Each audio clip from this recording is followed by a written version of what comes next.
Hi, my name is Larry Hentz. I'm the Executive Director of Business Development for the Prince George's County Economic Development Corporation. I'm also the host of Business Spotlight. Today, we're going to meet with Piotr. He's the Director of Quantum Startup Foundry. Come on, let's go learn something.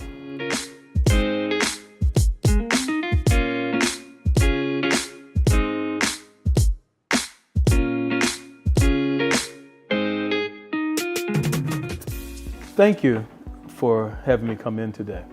Please, first and foremost, tell me about this business startup here.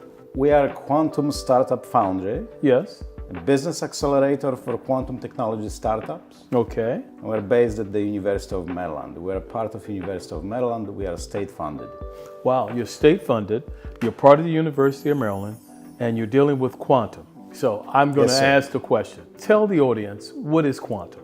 Quantum technologies leverage the science of very small. So atomic level effects, Yes. where quantum effects, quantum mechanics takes over. Classical mechanics, which we are used to, you drop an object, it falls, it's predictable. Quantum mechanics is based on probabilities. It's not very deterministic. And in fact, the quantum technology revolution we are going through right now, it's revolution number 2 or even 3, depending how you count.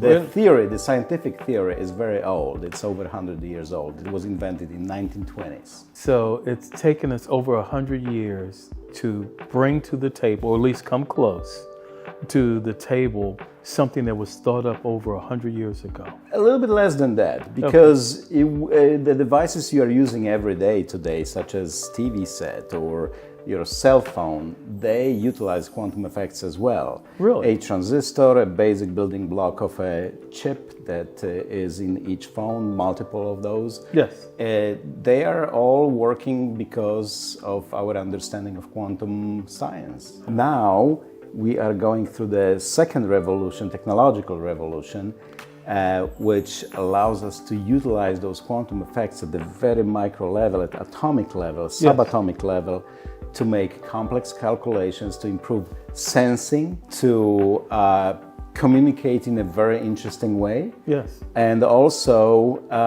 it presents a threat. The threat for hacking our networks, because we know that a working quantum computer will be able to break present security algorithms and such. Well, I was feeling pretty good until you got to that part, I got to tell you. Okay.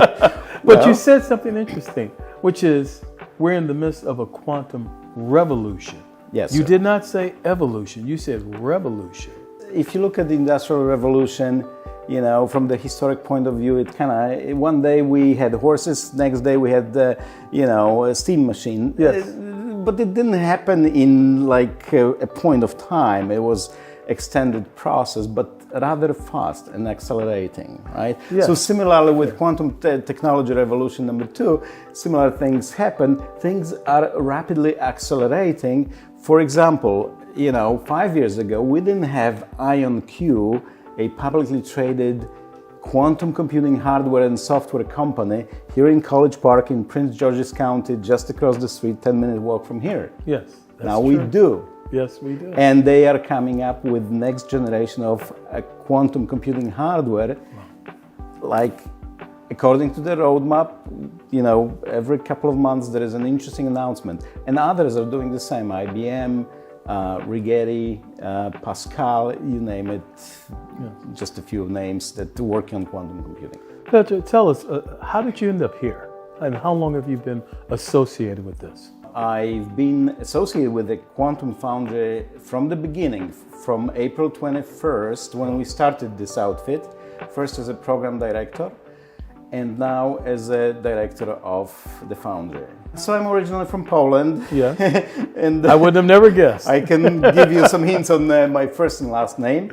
And that's where I got my education. I got master's in applied physics from the Warsaw University of Technology. Okay. I also got my MBA there. It was the first year of a joint program between my university and Western business schools, such as London Business School, or HEC from France. And then I joined the management consulting company, a US company, and I traveled the world with them, did very interesting jobs for them, including a lot of innovation.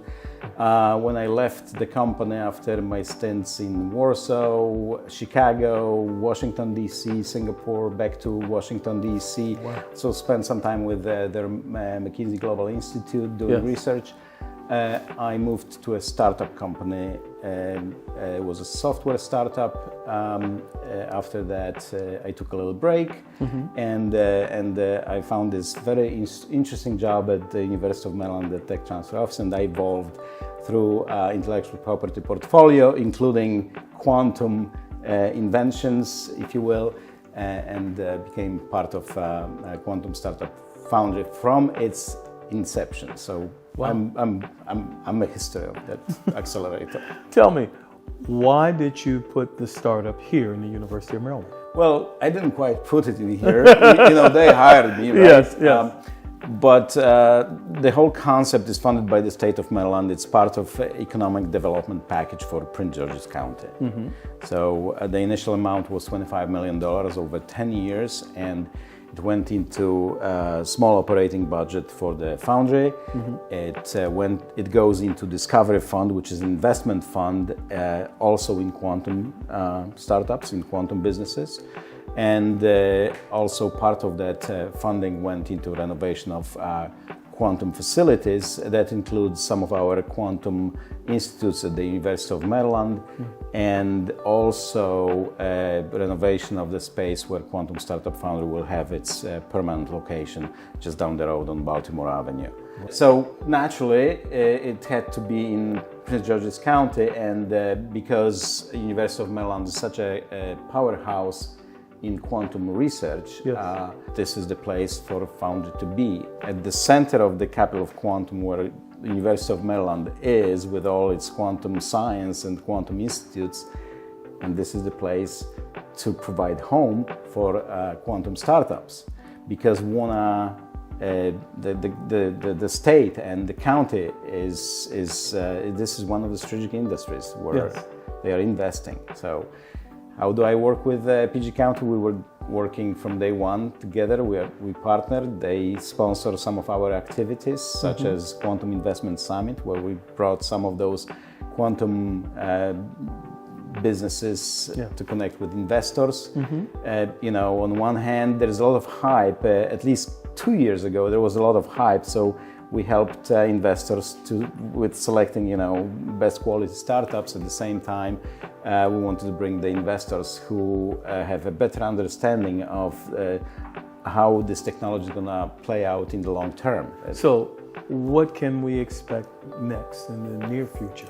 First of all, I'm looking forward to completing the design development project for our permanent location. Yes. I look forward to opening it up. In the meantime, we have an amazing pipeline of startups that we have conversations with. We have 7 startups and 2 organizations that are leasing space or about to lease space at our temporal location. Excellent. We have great collaboration with QLab, which is a partnership between IonQ, the quantum computing company, and the University of Maryland. And startups can participate in QLab with access to IonQ hardware through QSF. We have 6 pilot projects going on at QLab. We are part of Quantum World Congress. This is the local large conference focused on this new industry and developments happening in it. Well, this all sounds very exciting and a little scary, but it sounds very exciting, I must say that. I wouldn't be here if I wasn't excited about it. Well, I've enjoyed meeting you, but before I go, can we look around a little bit? Absolutely. All right, let's go do it then. Okay. All right, thank you. Well, I hope you enjoyed yourself. I know I did. I really learned a lot about quantum. Can you imagine a future with all this technology that is coming our way? I just hope that you will continue to follow us on social media. And remember, keep your business spotlight on.